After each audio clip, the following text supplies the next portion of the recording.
আল্লাহু আকবার,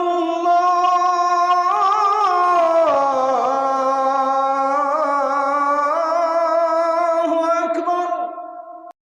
নবী করিম সাল্লাল্লাহু আলাইহি ওয়াসাল্লাম মক্কায় অবস্থানকালীন সময়ে মসজিদে হারামের হাজারে আসওয়াদ এবং রুকনে ইয়ামেনির মাঝখানে দাঁড়িয়ে সালাত আদায় করতেন, যার ফলে নবীজির সামনে কাবাও থাকতো, আবার বাইতুল মুকাদ্দাসও ওই দিকেই পড়তো, সামনের দিকেই পড়তো। কথাটা খেয়াল করে শুনবেন, নবীজি যখন মক্কায় ছিলেন তখন তিনি হাজারে আসওয়াদ আর রুকনে ইয়ামেনির মাঝখানে দাঁড়িয়ে সালাত আদায় করতেন, যার কারণে কাবা শরীফও সামনে পড়তো, বাইতুল মুকাদ্দাসও সামনে পড়তো। কিন্তু তিনি যখন হিজরত করে মদিনায় চলে আসলেন, এখন বাইতুল্লাহ এবং বাইতুল মুকাদ্দাস দুটা একদিকে পড়ে না। তখন আল্লাহর হুকুম মতো হিজরতের পরে প্রায় 16 কিংবা 17 মাস তিনি নামাজ আদায় করছিলেন বাইতুল মুকাদ্দাসের দিকে মুখ করে। ইহুদিরা কিন্তু খুব খুশি হয়েছিল এটাতে, তারা মনে মনে খুব আনন্দিত ছিল। কিন্তু আল্লাহর নবী মনে মনে এই বিষয়ে খুশি ছিলেন না। তিনি মনে মনে কামনা বাসনা করতেন যে যদি কিবলা পরিবর্তনের আদেশ দিয়ে বাইতুল্লাহকে আল্লাহ তাআলা কিবলা নির্ধারণ করে দিতেন তাহলে খুব ভালো হতো। আল্লাহর নবী এটা মনে মনে কামনা করছিলেন, আর বারবার শুধু আকাশের দিকে তাকাতেন, দেখি কোনো ফেরেশতা এরকম কোনো নির্দেশ নিয়ে আসে কিনা। এজন্য বারবার তিনি আসমানের দিকে, আকাশের দিকে তাকাতেন। ইবনে সাআদ রাদিয়াল্লাহু আনহু বর্ণনা করেছেন, একবার নবীজি এক দাওয়াতে গিয়েছেন। এই দাওয়াত ছিল উম্মে বিশর ইবনে বারা ইবনে মারুরের ঘরে তিনি দাওয়াতে গিয়েছিলেন। আল্লাহর নবী সেখানে যাওয়ার পরে জোহরের নামাজের ওয়াক্ত হয়ে গেল। জোহরের নামাজের সময় আল্লাহর নবী ইমামতিতে দাঁড়ালেন, নামাজ আদায় করছেন বাইতুল মুকাদ্দাসের দিকে মুখ করে। 17 মাস হয়ে গেল বাইতুল মুকাদ্দাসের দিকে মুখ করে নামাজ আদায় করছেন, কিন্তু নবীজি মনে মনে চাইতেন কিবলা যেন বাইতুল্লাহর দিকে নির্ধারণ করে দেওয়া হয়। 16-17 মাসের মনের বাসনা আল্লাহ তাআলা এবার পরিপূর্ণ করে দিচ্ছেন। নবী করিম সাল্লাল্লাহু আলাইহি ওয়াসাল্লাম জোহরের নামাজে ইমামতিতে দাঁড়িয়েছেন। 2 রাকাত নামাজ বাইতুল মুকাদ্দাসের দিকে মুখ করে আদায় করলেন। এমন সময় দ্বিতীয় রাকাতে ওহী চলে আসলো। যে আয়াত আজকে আমরা আলোচনা করছি 144 নম্বর আয়াত। জোহরের নামাজ, ফরজ নামাজ হলো 4 রাকাত, 2 রাকাত নামাজ আদায় করেছিলেন বাইতুল মুকাদ্দাসের দিকে মুখ করে। এমন সময় আল্লাহর তরফ থেকে ওহী চলে আসলো, قد نرى تقلب وجهك في السماء, নিশ্চয়ই আমি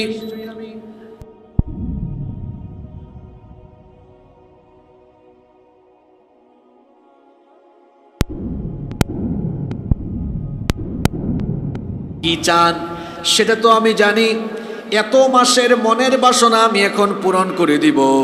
আল্লাহ তার নবীকে বললেন, ফালানুওয়াল্লিয়ান্নাকা কিবলাতান তারদাহা ফাওয়াল্লি ওয়াজহাকা শাতরাল মাসজিদিল হারাম।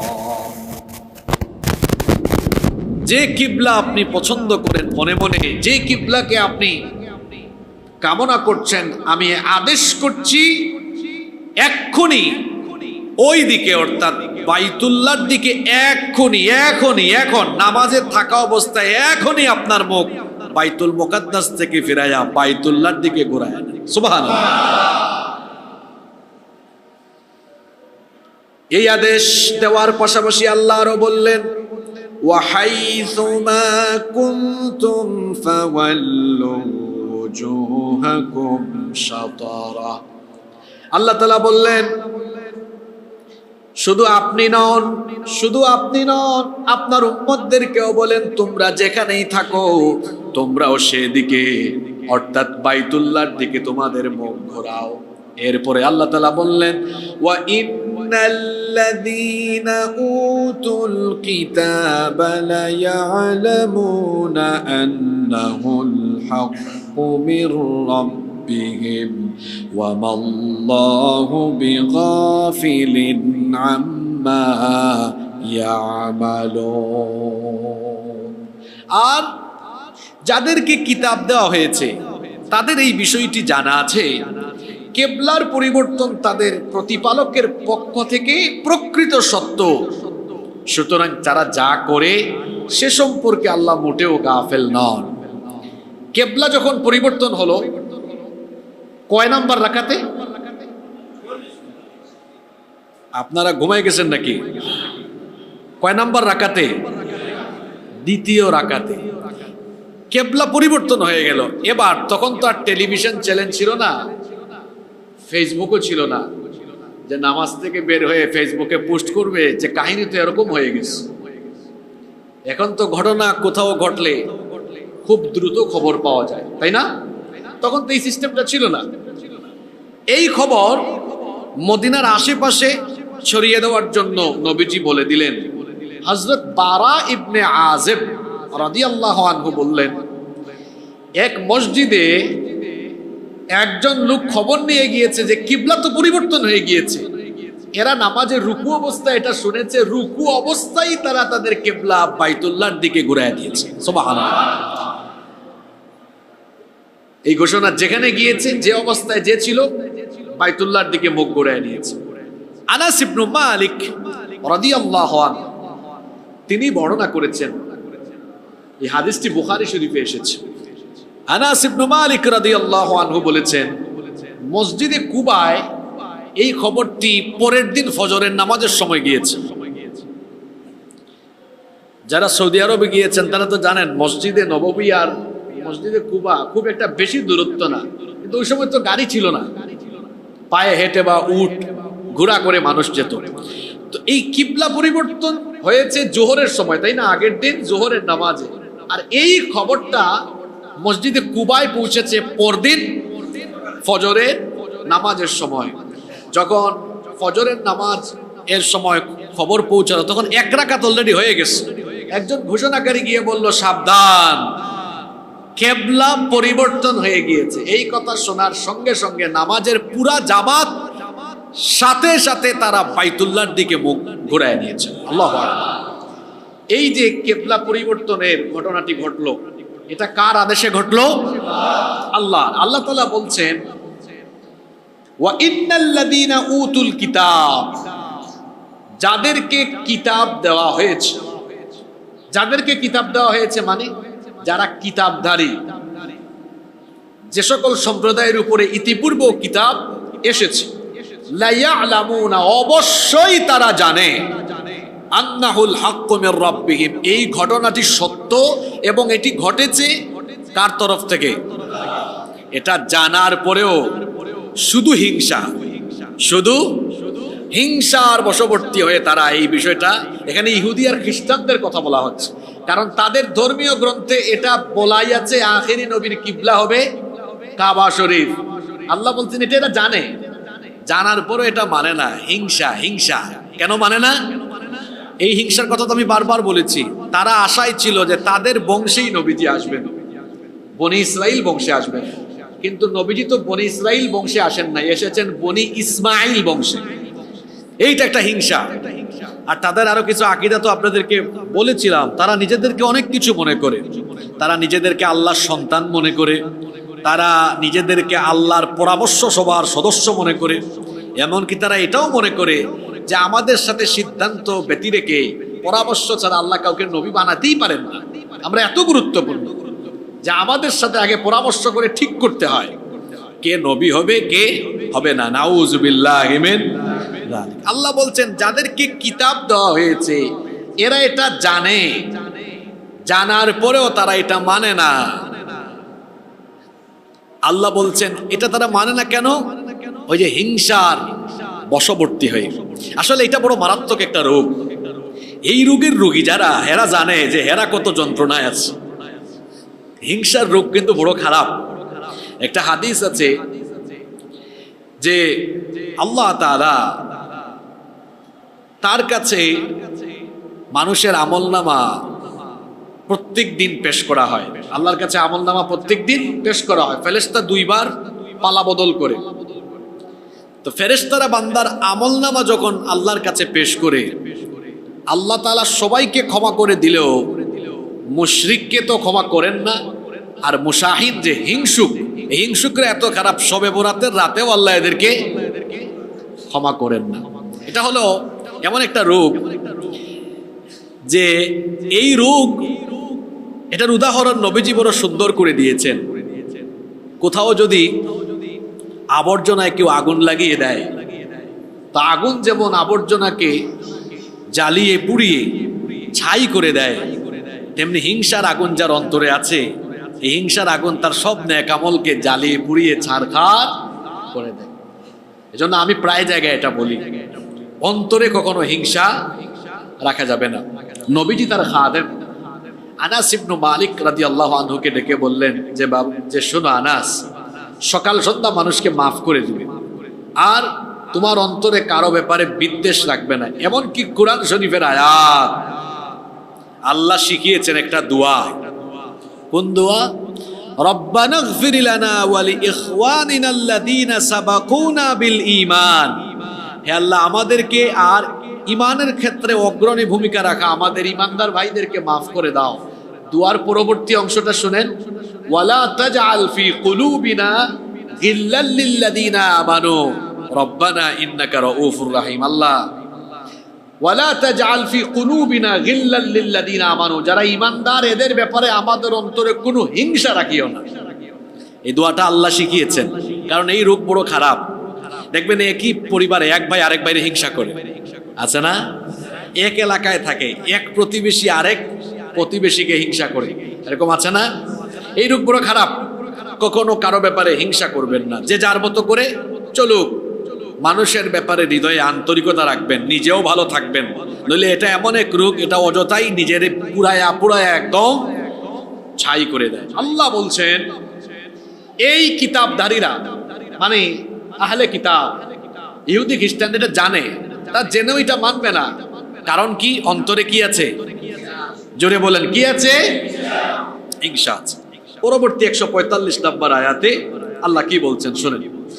আল্লাহ তাআলা বলছেন, ওয়ালাইন আতাইতাল্লাযীনা উতুল কিতাবা বিকুল্লি আয়াতিন মা তাবিউ কিবলাতাক ওয়া মা আনতা বিতাবিইন কিবলাতাহুম ওয়া মা বা'দুহুম বিতাবিইন কিবলাতা বা'দ। আল্লাহ তাআলা বলছেন, আর যাদেরকে কিতাব দেওয়া হয়েছে, যদি তুমি তাদের কাছে সকল নিদর্শন নিয়ে আসো, সব মুজিজা যদি তাদের চোখের সামনেও দেখাও, এরপরেও এরা তোমার কিবলার অনুসরণ করবে না। আল্লাহ তাআলা এই কথাটা আবার কোরআনে কারীমের 10 নম্বর সূরা ইউনূসের 96 নম্বর আয়াত থেকে এভাবে বলেছেন, ইন্নাল্লাযীনা حقت عليهم كلمة ربك لا يؤمنون ولو جاءتهم كل آية حتى يروا العذاب الأليم। আল্লাহ তাআলা বলছেন, নিশ্চয়ই যাদের উপরে, যাদের জন্য তোমার রবের তরফ থেকে শাস্তি নির্ধারিত হয়েছে, এরা ঈমান আনবে না। এদের খাসলত, এদের স্বভাব হলো এমন, ওয়ালাউ জাআতহুম কুল্লু আয়াতিন হাত্তা ইয়ারাউল আযাবাল আলীম, যদি এদের কাছে সকল নিদর্শন চলে আসে, আল্লাহর আযাব নিজের চোখে দেখার আগ পর্যন্ত এই কাফিরেরা ঈমান আনবে না। এজন্য আল্লাহ বলেছেন, ও নবী, যাদেরকে কিতাব দেওয়া হয়েছে, যদি এদের কাছে সকল নিদর্শন চলে আসে, তারপরেও কিবলা পরিবর্তনের এই হুকুম তারা মেনে নিতে পারবে না, তারা কিবলার অনুসরণ করবে না, তারা চায় আপনি যেন তাদের কিবলার অনুসরণ করেন। কিন্তু নবী, আপনি তো তাদের কিবলার অনুসারী নন, আবার যারা চায় আপনি তাদের কিবলার অনুসরণ করেন এরা তো নিজেরা এমন, এরা নিজেরাই নিজেদের মধ্যে ভেজাল লাগিয়েছে। কারণ তাদের এক সম্প্রদায়ের সাথে আরেক সম্প্রদায়ের কিবলার কোনো ঠিক নাই। ঘুমায় গেছেন আপনারা?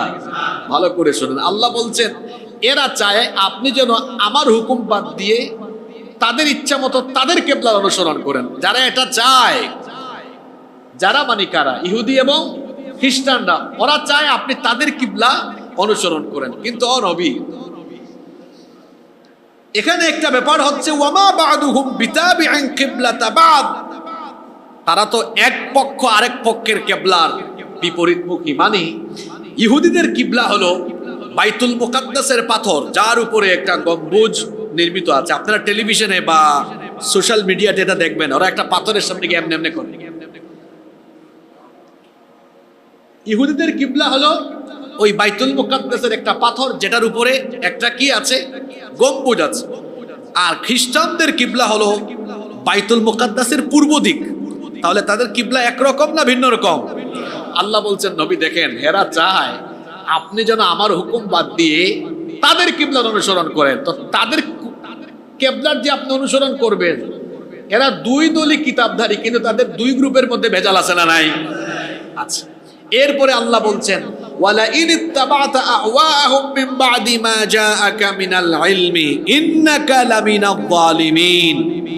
নবী, আপনার কাছে সুস্পষ্ট জ্ঞান আসার পরেও আপনি যদি তাদের প্রবৃত্তির অনুসরণ করেন, তাহলে আপনি তো জালিমদের অন্তর্ভুক্ত হয়ে যাবেন। আপনার জন্য সমীচীন হলো হুকুম পালন করা যার, তিনি কে? আল্লাহ। এরপরের আয়াতে আল্লাহ বলছেন 146 নম্বর আয়াত, আল্লাহ তাআলা বলছেন আল্লাযীনা আতাইনাহুমুল কিতাবা ইয়ারিফুনাহু কামা ইয়ারিফুনা আবনাআহুম ওয়া ইন্না ফারীকাম মিনহুম লায়াকতুমুনাল হাক্কা ওয়া হুম ইয়ালামুন। আল্লাহ তাআলা বলছেন আল্লাযীনা আতাইনাহুমুল কিতাব, আর যাদেরকে আমি কিতাব দিয়েছি, ইয়ারিফুনাহু কামা ইয়ারিফুনা আবনাহুম, তারা তাকে অর্থাৎ মুহাম্মদ আমরা বলি সাল্লাল্লাহু আলাইহি ওয়াসাল্লামকে চিনে। কিরকম চিনে? আবনাহুম, যেভাবে তারা তাদের নিজেদের সন্তানদেরকে চিনে, ঠিক তেমনি ভাবে তারা তাকে অর্থাৎ নবীজিকে চিনে। কথাটা বোঝার চেষ্টা করে। এখানে 2000 মানুষ আছে, 2000 না 10,000 মানুষ আছে। আপনার ছেলেকে বা আপনার ছেলেদেরকে এখানে চিনতে পারা আপনার জন্য কি খুব কঠিন হবে? আচ্ছা, এই মসজিদে এখানে যদি আপনার ছেলে থাকে, আপনার সন্তান থাকে, এত মানুষের মধ্যে তারে দেখলেই চিনা, তার চেহারাটা দেখলেই তাকে চেনা, এটা আপনার জন্য কঠিন না সহজ? আল্লাহ এই কথাটা এভাবে বলছেন কোরআনের ভেতরে, এই আয়াত সূরা বাকারার 146 নম্বর আয়াত। এই যে ইহুদি আর খ্রিস্টানরা হিংসার বশবর্তী হয়ে আপনাকে নবী হিসাবে মানে না, কিন্তু এরা তো আপনাকে এমন ভাবে চিনে। আল্লাযীনা আতাইনাহুমুল কিতাবা ইয়ারিফুনাহু কামা ইয়ারিফুনা আবনাআহুম, তারা তাদের সন্তানদেরকে যেরকম চিনে, এরা আপনাকে চিনে, আপনাকে জানে আপনি নবী। তারা কেমনে জানে এটা? নবীজির ব্যাপারে বলা হয়েছে তাদের কিতাবে, তাওরাতে, ইনজিলে। তারা তাওরাত ইনজিল পরে তারা জেনেছে শেষ নবীর আলামত কি হবে, কোথায় আসবেন, কিবলা কি হবে, সব জানে। আপনাকে দেখলেই তারা চিনে, কিন্তু মুখ দিয়ে এটা বলে না, স্বীকৃতি দেয় না। নবী, তারা তাদের সন্তানদেরকে যেমন চিনে আপনাকেও তেমন চিনে। আল্লামা ইমাম কুরতুবী রাহিমাহুল্লাহ তার তাফসীরে কুরতুবীর ভেতরে riwayat এনেছেন। ওমর ইবনুল খাত্তাব রাদিয়াল্লাহু আনহু তিনি একবার একজন ইহুদি পণ্ডিত, যিনি পরবর্তীতে মুসলমান হয়েছেন, আব্দুল্লাহ ইবনে সালাম রাদিয়াল্লাহু আনহু, ওনাকে জিজ্ঞেস করলেন। তখনও তিনি ইমানদার হন নাই, এমন টাইমে জিজ্ঞেস করছেন, বললেন হে আব্দুল্লাহ ইবনে সালাম, নবীজির ব্যাপারে তোমরা কি জানো?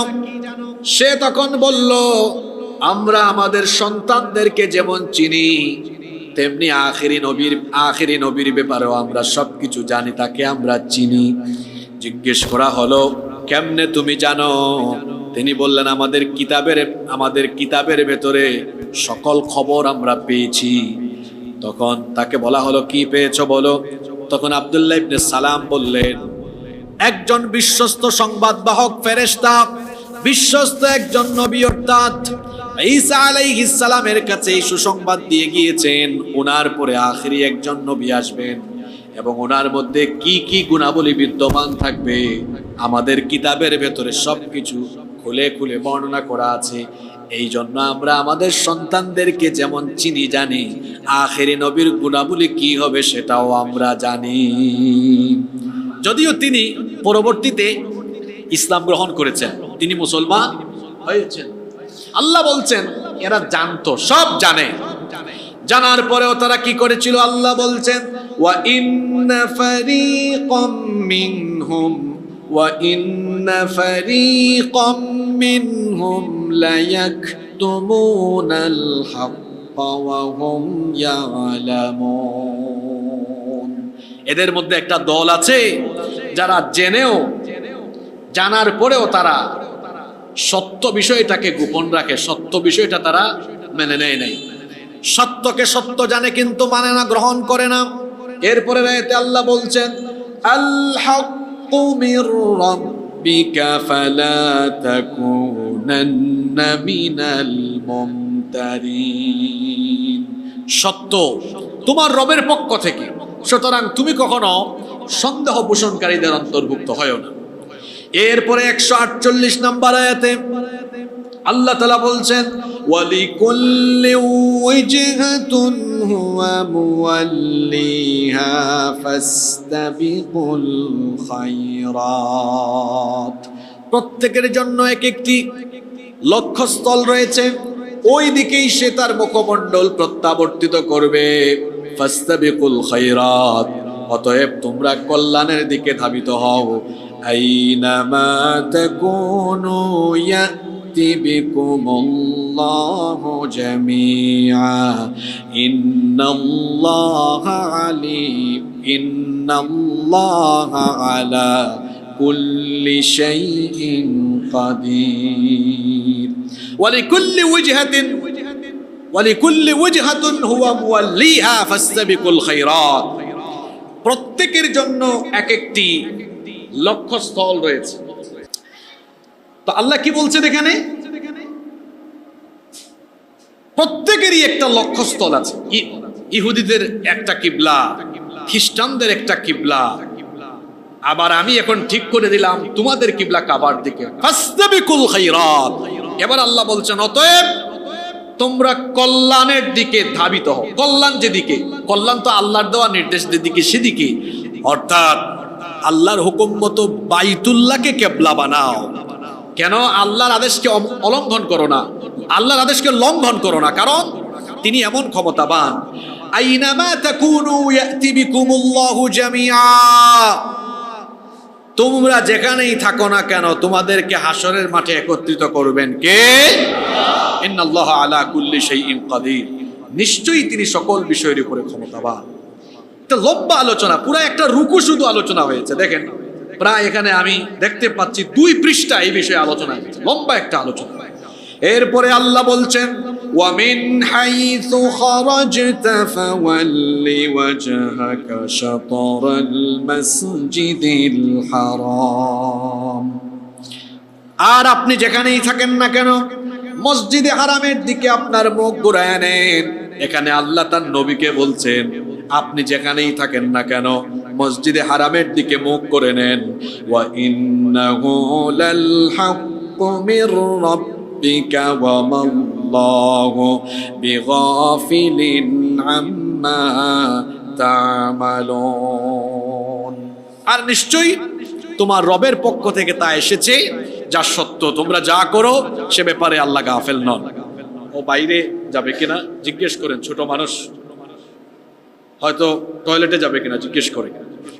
এরপরে 150 নম্বর আয়াত আল্লাহ বলছেন, ومن حيث خرجت فول وجهك شطر المسجد الحرام وإنه وحيث ما كنتم فولوا وجوهكم شطره لئلا يكون للناس عليكم حجة إلا الذين ظلموا منهم আর তুমি যেখানেই থাকো না কেন, যেখান থেকেই তুমি বের হও, তোমার চেহারা মসজিদে হারামের দিকে ফিরাও এবং তোমরা যেখানেই থাকো তার দিকে তোমাদের চেহারা ফেরাও, যাতে তোমাদের বিপক্ষে মানুষের বিতর্ক করার কিছু না থাকে, তবে তাদের মধ্য থেকে যারা জুলুম করেছে তারা ছাড়া।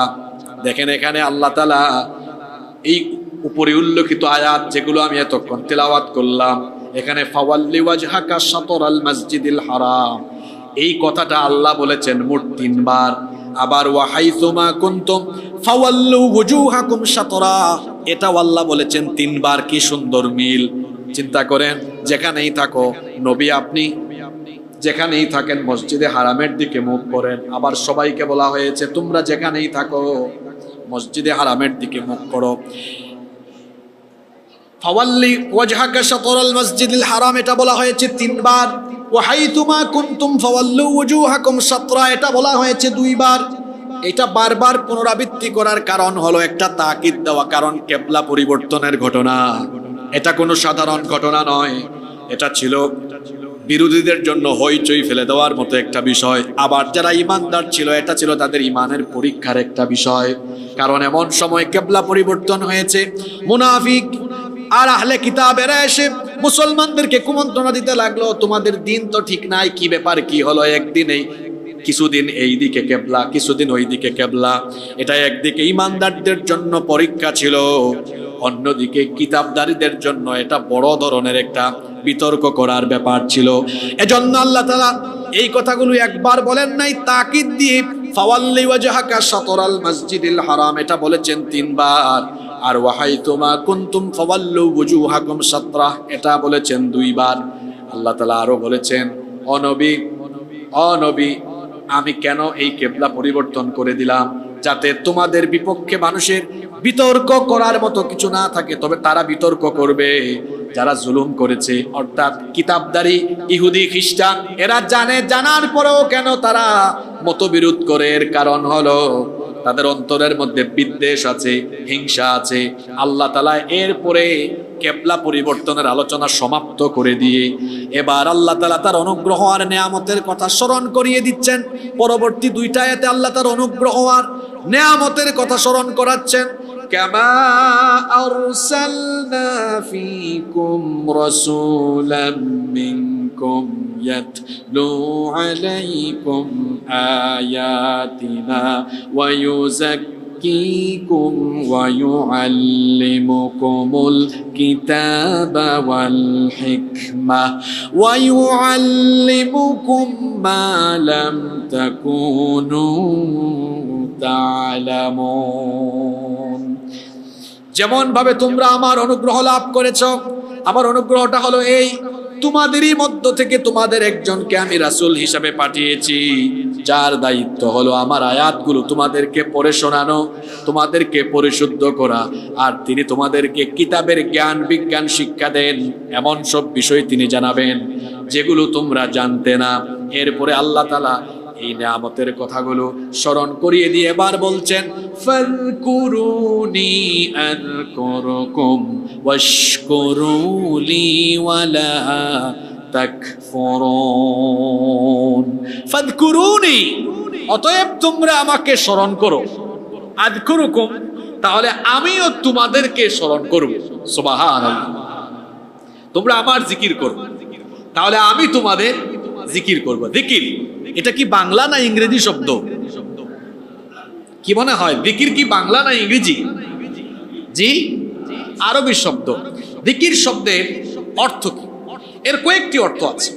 এর অর্থ হলো মুখ দিয়ে কোনো কিছু উচ্চারণ করা। জিকির শব্দের আরেকটি অর্থ হচ্ছে অন্তর দিয়ে কোনো কিছু স্মরণ করা। জিকির শব্দের আরেকটি অর্থ হচ্ছে কোনো কিছু সম্পর্কে সতর্ক হওয়া। জিকিরের আরেকটা অর্থ হচ্ছে আনুগত্য করা। এক কথায় সদা সর্বদা আল্লাহর স্মরণ অন্তঃকরণে রাখা। জিকির মানে হচ্ছে রবের স্মরণ অন্তঃকরণে সর্বদা জাগ্রত রাখা। এই জিকির হলো দুই প্রকার। জিকির কয় প্রকার? দুই প্রকার। একটা হচ্ছে কাউলি বা কথার মাধ্যমে জিকির, আরেকটা হচ্ছে ফেআলি বা আমলের মাধ্যমে জিকির। কাউলি জিকির মানে হচ্ছে কোরআন তেলাওয়াত, মুখ দিয়ে আমি আল্লাহর কালাম পড়ছি, এটা কার জিকির? কোরআনের একটা নাম কিন্তু জিকির। কোরআনের একটা নাম কি?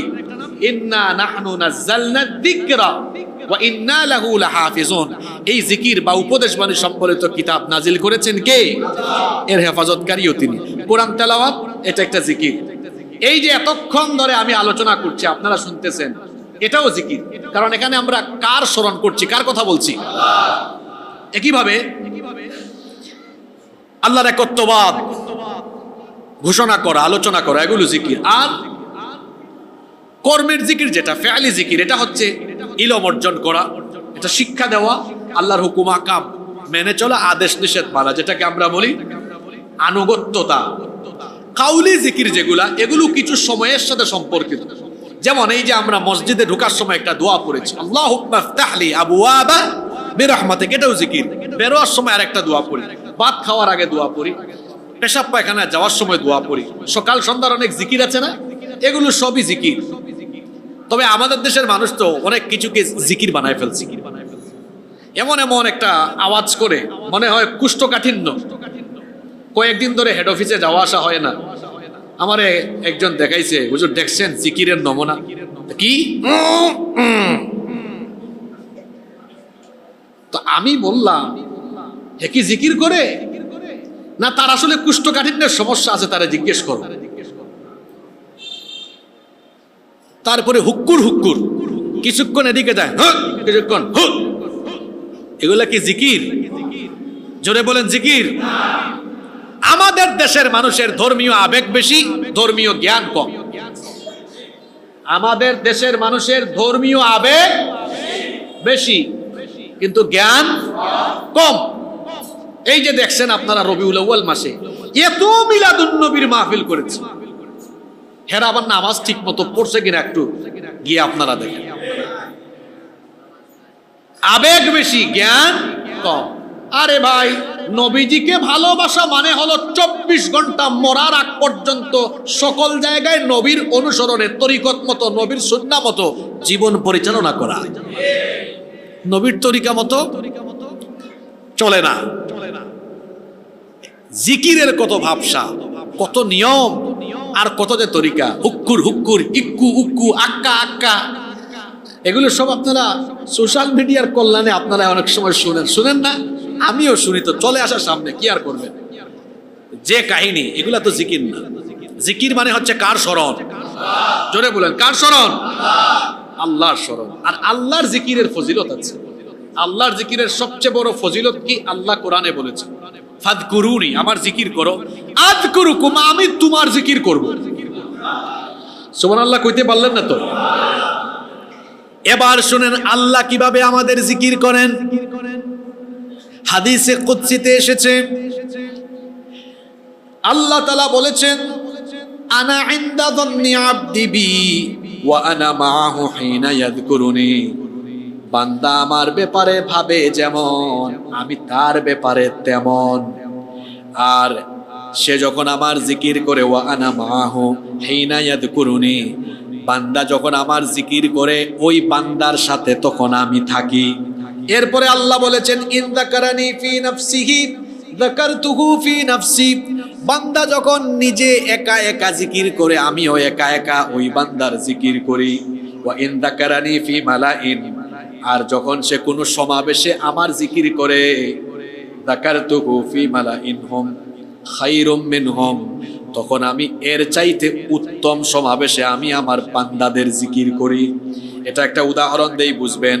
যেমন এখন তো আমি প্রায় 50 মিনিট ধরে আল্লাহর জিকির করছি, আল্লাহর কথাগুলো আপনাদেরকে শোনাচ্ছি, একা একা নয়, আপনাদেরকে সাথে নিয়ে। এখন আল্লাহ কিভাবে আমার আর আপনাদের সবার জিকির করছেন শুনেন। আল্লাহ তো বলেছেন, যখন তারা কোনো সমাবেশে আমার জিকির করে, এর চেয়ে উত্তম সমাবেশে আমি তাদের জিকির করি। এই মুহূর্তে আল্লাহ তাআলা ফেরেশতা সমাবেশ ডেকেছেন। ফেরেশতা সমাবেশ থেকে আল্লাহ বলতেছেন, দেখো আমার বান্দাগুলো আমার জিকির করতেছে। আমি এদেরকে যখন বানাই, বানানোর সময় তোমরা বাধা দিয়েছিলে, বলেছিলে এদেরকে যেন সৃষ্টি না করে দুনিয়ায় গিয়ে এরা ফিতনা করবে, ফাসাদ করবে। ফেরেশতারা দেখো তোমাদের ধারণা ভুল প্রমাণিত হয়েছে। ফজমিয়া মসজিদের দিকে তাকাও, ফেরেশতারা তাকায় দেখো আমার বান্দারা আমার জিকির করছে। এই জন্য আমিও চিন্তা করলাম, যেহেতু তারা আমার জিকির করছে, তোমাদের মতো নামি দামি ফেরেশতাদেরকে সামনে ডেকে তোমাদের সামনে আমি আমার বান্দাদের একটু জিকির করি। তারা স্মরণ করলো, আমিও তোমাদেরকে ডেকে তাদের কথা এখানে আমি স্মরণ করলাম। আমরা স্মরণ করলাম আল্লাহকে মসজিদে, আর আমাদেরকে আল্লাহ স্মরণ করলেন আরশে আজিমে। চিন্তা করছেন কারবা? আমরা আল্লাহকে স্মরণ করলাম, আমরা আল্লাহর জিকির করছি এখন কোথায়? আল্লাহ এখন আমাদের জিকির করছেন কোথায়? জোরে বলেন কোথায়? আমি জিকির করি জমিনে, আর আল্লাহ আমার জিকির করেন আরশে। সুবহানাল্লাহ। হাদিসটা কিন্তু শেষ না এখানে। এরপরে আল্লাহ আরো বলেছেন, ওয়া ইন তাকাররাবা মিন্নি শিবরান, আমার বান্দা যখন আমার দিকে এক বিঘত এগিয়ে আসে, তাকাররাবতু ইলাইহি যিরাআন, আমি আমার বান্দার দিকে এক হাত এগিয়ে যাই। ওয়া ইন তাকাররাবা ইলাইয়া যিরাআন তাকাররাবতু মিনহু বাআন ওয়া ইন আতানি ইয়ামশি আতাইতুহু হারওয়ালা, আমার বান্দা যখন আমার দিকে সে যখন হেঁটে এগিয়ে আসে, আমি তখন আমার বান্দার দিকে তার চাইতে আরো দ্রুত গতিতে তার দিকে, অর্থাৎ আমার রহমত তার দিকে আরো দ্রুত গতিতে এগিয়ে যেতে থাকে। আপনি আল্লাহকে জিকির করেন জমিনে, আল্লাহ আপনার জিকির করেন আরশে। আল্লাহ জন্য বলেছেন, ফাযকুরুনি আযকুরুকুম ওয়াশকুরুলি ওয়ালা তাকফুরুন। অতএব বান্দা আমার জিকির করো, আমি তোমার জিকির করব, আমি তোমার জিকির করব। জিকির মানে আমি কিন্তু অর্থগুলো বলেছি, সর্বশেষ একটা অর্থ বলেছি। জিকির মানে আনুগত্য। জিকির মানে কি? আনুগত্য, অর্থাৎ সদা সর্বদা আল্লাহর আনুগত্য মোতাবেক আল্লাহ যেটা বলেছেন সেটা করা, আল্লাহ যেটা নিষেধ করেছেন সেটা থেকে বেঁচে থাকা। একজন বান্দা সার্বক্ষণিক 24 ঘন্টা সে জিকির করবে কার? জিকিরটা কেমন দেখেন। জিকির নিয়ে তো আসলে স্বতন্ত্র একটা আলোচনা হওয়া দরকার, এই টপিক নিয়ে আলাদা একটা ওয়াজ দরকার। এটা খুব বিরাট একটা বিষয়। আপনার সামনে মোবাইল আছে, এখন তো এমন এক ফিতনার জামানা, এটা তো নবীজির হাদিসও আছে যে আখিরি জামানা হবে ফিতনার জামানা, ঈমান টিকায় রাখা কঠিন হবে। দেখেন আপনি ভালো মানুষ, কোনোদিন আজে বাজে ভিডিও দেখেন না। ইউটিউবে বা ফেসবুকে দেখবেন কুরআন তেলাওয়াত শুনতেছেন, নিচে দিয়া আজে বাজে ভিডিও চলে আসছে। এরকম হয় কি হয় না? ঈমান বাঁচানো অনেক কঠিন এখন। আল্লাহর জিকির কারে কয়? আমি মোবাইল ওপেন করেছি বা কিছু কিছু অ্যাপসও আছে, দেখবেন খারাপ অ্যাড চলে আসে। যেমন ইমো আছে না, ইউজ করে, এটার নাম অনেকে দিয়েছে স্বামী বিদেশ। ইমো, তারপরে শেয়ার ইট, এই সকল অ্যাপস। যেমন আমার ফোন থেকে আমি শেয়ার ইট ডিলিট করে দিয়েছি, এটাতে আজে বাজে অ্যাড চলে আসে। তো কিছু কিছু অ্যাপস এরকম আছে, আপনি খোলা মাত্রই দেখবেন উলঙ্গপনা, বেহায়াপনা, মানে অশ্লীলতা। জিকির কারে কয় দেখেন, আমার সামনে একটা জিনিস চলে এসেছে, আস্তাগফিরুল্লাহ। এই যে আস্তাগফিরুল্লাহ বললাম, আমি কাকে স্মরণ করে আস্তাগফিরুল্লাহ বললাম? এটার নাম জিকির। এটার নাম কি? জিকির। মসজিদে এসেছি, কার আনুগত্য করছি? আল্লাহর আনুগত্য করছি। মসজিদের বাইরে গিয়ে আনুগত্য করব কার? জোরে বলেন। নামাজ ইবাদত। নামাজের বাইরে আমরা যা করব সেটা ইবাদত হবে তখন আল্লাহ আর রসুলের ফর্মুলা মোতাবেক হবে যখন। আমরা তো অনেককে অনেক সময় নসিহত করি, ভাই ইবাদত বন্দেগী ঠিক মতো কইরো। আমাদের দেশের বেশিরভাগ মুসলমান ইবাদত বলতে মনে করে নামাজ, রোজা, হজ, জাকাত, দান সদকা, হ্যাঁ, মাঝে মাঝে একটু তবারুক সিন্নি বিতরণ করা, এগুলো সব ইবাদত।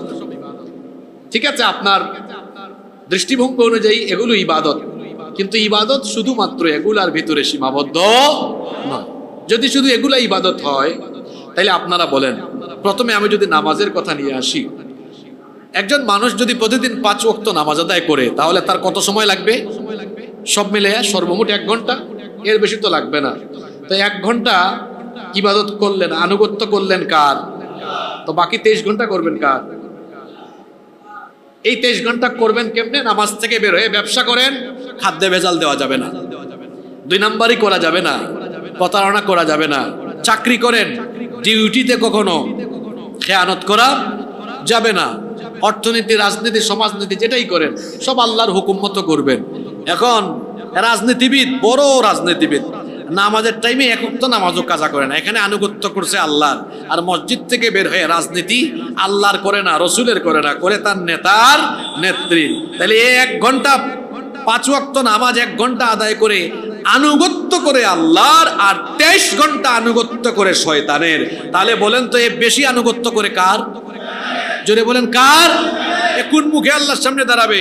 এজন্য তো আল্লাহ শিখিয়েছেন, কে কোন অনুভূতি নিয়ে দুআইটা পড়েন জানি না, কিন্তু এই আয়াতের সঠিক তাফসীর শুনে যান। এই যে পড়েন, ইন্না সালাতি ওয়া নুসুকি ওয়া মাহইয়ায়া ওয়া মামাতি লিল্লাহি রাব্বিল, কি বুঝছেন এটা আপনি?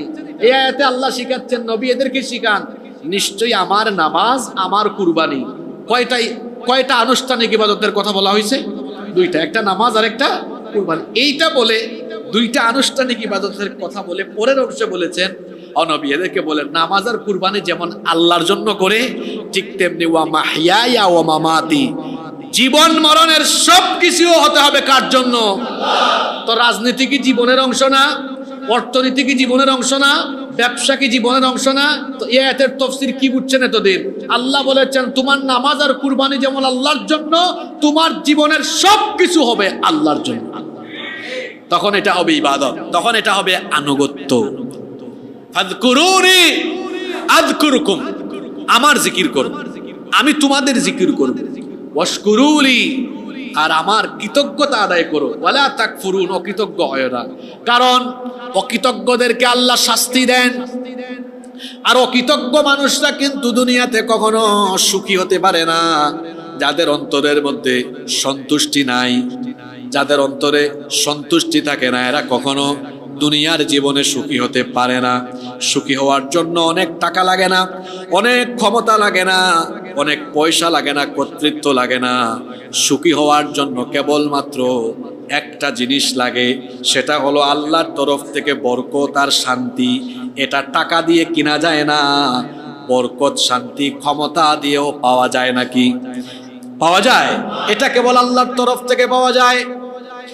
দেখবেন অনেক টাকার মালিক, অনেক বড় রাজনীতিবিদ, অনেক ক্ষমতা, তার কথায় পুলিশের ডিআইজি উঠে আর বসে, এত ক্ষমতা, টাকাও আছে, এসি গাড়িতে চলাফেরা করে, এসি বাড়িতে থাকে, কিন্তু খাবার সামনে দিলে বলে এইটা এইটা এইটা ওইটা ওইটা খাইতে পারবো না, কারণ আমার ডায়াবেটিক্স, এইটা ওইটা, কত ধরনের সমস্যা। কিন্তু আরেক ভাই সারাদিন রিক্সা চালায়, আলু ভর্তা দেন, ডাল দেন, খাইতে পারে, রুচি আছে মুখে, যে কোনো কিছু খাইতে পারে। আর যদি বড় লোকের খাবার একবার পায়, সব খাইয়া সাবার করে ফেলবে, কারণ তার মুখে রুচি আছে। তাহলে বলেন তো, এই যে রুচি থাকা, আবার অনেকে আছে রাতের বেলা ঘুমাইতেও পারে না। এই যে ঘুম, মুখের রুচি, হৃদয়ের প্রশান্তি, এগুলো কি টাকা দিয়ে, পয়সা দিয়ে পাওয়া যায় না? এগুলো আল্লাহর তরফ থেকে আসে, এটা আল্লাহর তরফ থেকে আসে। কিন্তু যখন কোনো বান্দা অকৃতজ্ঞ জীবন যাপন করে, তার উপরে এমন শাস্তি আসে। আল্লাহ বলেছেন, লা ইন শাকারতুম লা আযীদান্নাকুম ওয়া লা ইন কাফারতুম ইন্না আযাবি লাশাদীদ। যখন আমার কৃতজ্ঞতা করো, নাফরমানি না করো, আমি বাড়ায়া দেই। আর নাফরমানি করলে আমি কমায়াও দিব, আবার শাস্তিও দিব।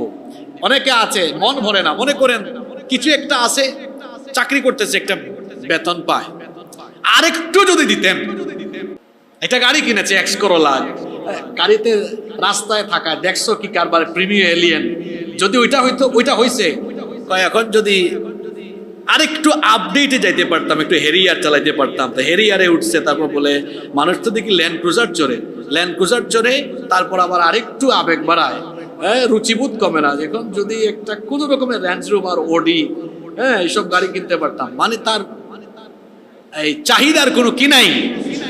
বাড়ি একটা কোন রকম করছে পাহাড়তলিতে, যদি খুলশিতে আরেকটা করতাম, খুলশিতে আরেকটা করছে, এখন যদি ঢাকা একটা করতাম, ঢাকা একটা করছে, এখন যদি বাফেলুতে করতাম, নিউ ইয়র্কে করতাম। আল্লাহ বলতেছেন এর খাসলত কি, এটা বোঝাই যাচ্ছে। নবী, আল্লাহ নবী বলেছেন যে 3.5 হাত মাটির ভিতরে যাওয়ার আগ পর্যন্ত এর পেট দুনিয়ার কিচ্ছু দিয়ে ভরবে না। এটা আপনারা ঠিক বললেও ঠিক, ঠিক না বললেও ঠিক, কারণ কথাটা বলেছেন মুহাম্মদ সাল্লাল্লাহু। এই ধরনের মানুষ আমাদের সমাজে আছে না নাই? আর আরেকটা জিনিস শহরাঞ্চলে অনেক বেশি। যদি শহরে একটা বাড়ি কেউ করতে পারে, মনে করে বিরাট কিছু হয়ে গেছে, ভাড়াটিয়াকে মানুষও মনে করে না। এরকম আছে না নাই? বাপরে বাপ, পাম ফুম করে চলাফেরা। আরে বাড়িওয়ালার ঘরের বাড়িওয়ালা, তোরে এই বাড়ি থেকে নামাইয়া সন্ধ্যার আগে রাস্তার ফকির বানাইতে পারে কে? এগুলো শহরাঞ্চলে বেশি। আমি তো ছোটকাল থেকে শহরে বড় হয়েছি, দেখছি। এখন তো আমার নিজেরই বাড়ি আছে আলহামদুলিল্লাহ। কই আমরা তো কোনোদিন বাড়িওয়ালা হয়ে কখনো কোনোদিন চাকর বাকর স্টাফদের সাথে খারাপ আচরণ করি না। নিজেও তো ড্রাইভার পালি আজকে 9 বছর। কোনোদিন বলতে পারবে না অপমান করেছি, আপনি সম্বোধন করেছি, তুমি বলি নাই, সালাম দিয়েছি। দারওয়ান হয়েছে কি হয়েছে, সালাম দেবো। এই যে আপনাদের পাশে আমাদের মাদ্রাসা হয়েছে, সেখানে আমাদের অনেক স্টাফ নিয়োগ হয়েছে, আমরা ঢুকতে তাদেরকে সালাম দিই, বেরোতে সালাম দিই। কি হয়েছে, আমি কি এমন হয়েছি যে তাকে সালাম দেওয়া যায় না? ড্রাইভারকে মানুষ মনে করে না, স্টাফকে মানুষ মনে করে না, এরকম আছে না নাই? কি এমন হয়েছেন আপনি? মানুষকে সম্মান করেন, আপনার স্টাফকে সম্মান করেন। এই স্টাফ কাজ করতে করতে জীবন দিয়ে দিবে আপনার জন্য, ও কখনো আপনার সাথে খেয়ানত করবে না। এই যে আজকে নামাজে আসার আগে আমার ড্রাইভারকে বাজারে পাঠাইছি, বাজার করে আনলো। তার কথা আনতেছি কেন দেখেন, মহব্বত করবেন। ও বাজার করে এনে তালিকা দিচ্ছে, চুরি করবে না তো, কারণ আপনি তাকে মহব্বত করেন, সাথে নিয়ে কেন কোনোদিন চুরি করবে না। আপনি তার সাথে খারাপ আচরণ করবেন, ও আপনার গাড়ি এদিকে লাগাবে, ও স্টাফ আপনার এটা ভাঙবে ওইটা ভাঙবে। মানে যারে কথা বলতে পারে না সে অন্যদিকে আপনারে ঠিকই বুঝাই দেবে। বুঝতেছেন কথা? কর্মচারীর সাথে খারাপ আচরণ করবেন না। এই কর্মচারী বসের আনুগত্যতা করতে গিয়ে মুখে কিছু বলবে না, কিন্তু কাজ কারবারে অন্যদিকে ঠিকই চুকায় দিবে হিসাব। মানুষের সাথে ভালো আচরণ করবেন। আর বাড়ির মালিক হয়ে গেলে ভাড়াটিয়া বা অন্য মানুষের সাথে যেমন তেমন আচরণ করবেন না। এটা আজকে হইছেন, কালকে ফুটুস শেষ হয়ে যাইতে পারে। এরকম হয় কি হয় না বলেন তো? এগুলো শহরাঞ্চলে আছে না? মানুষই মনে করেন, যা তা আচরণ করে। তো কি হয়েছে আপনার? আপনার চেয়ারও কত বড় বড় পয়সাওয়ালা আছে, আছে না? আছে। মানুষের আচরণ দিয়ে মানুষ মানুষের কাছে বড় হয়। ব্যক্তিগতভাবে বাংলাদেশের শীর্ষ পর্যায়ের অনেক বড় বড় শিল্পপতির সাথে আমার সম্পর্ক আছে, পরিচয় আছে। এদের মধ্যে কয়েকজনকে দেখেছি এমন, দৈনিক আমি আকিজ গ্রুপের একজনের কথা বলি, 18-19 সাল থেকে তাদের সাথে খুব সখ্যতা, বাসা বাড়িতে প্রতিনিয়ত যাওয়া হয়। আমি এমনও লোক আছে যাকে চিনি, যার দৈনিক ইনকাম কত টাকা সে বলতেও পারে না, কিন্তু আচার আচরণে এমন, আপনি তার আচার আচরণে বুঝতেও পারবেন না এত টাকার মালিক। আল্লাহু আকবার। এরকম আছে না? আসুন আমরা আচার আচরণে বিনয়ী হই, মানুষের সাথে ভালো আচরণ করি। মনে রাখবেন, আমাদের আসলে কোনো কিছুরই স্থায়িত্ব নেই, এখন আছে, একটু পরে নাও থাকতে। আল্লাহ বলেছেন ওয়াশকুরুলি, যেটা দিয়েছি আমার দরবারে কৃতজ্ঞ হও, ওয়ালা তাকফুরুন, কৃতজ্ঞ হয় না।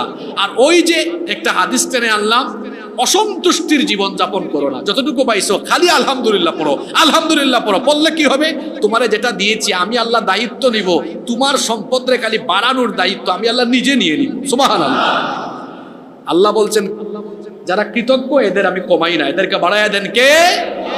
আমরা আজকে আলোচনা করতে করতে মোটামুটি 2 পৃষ্ঠার মতো প্রায় আলোচনা হয়ে গেছে আলহামদুলিল্লাহ। আমরা আজকে আলোচনা করেছি সূরা বাকারা এর 152 নম্বর আয়াত পর্যন্ত। আগামী জুমায় আমরা 153 থেকে আলোচনা শুরু করব ইনশাআল্লাহ।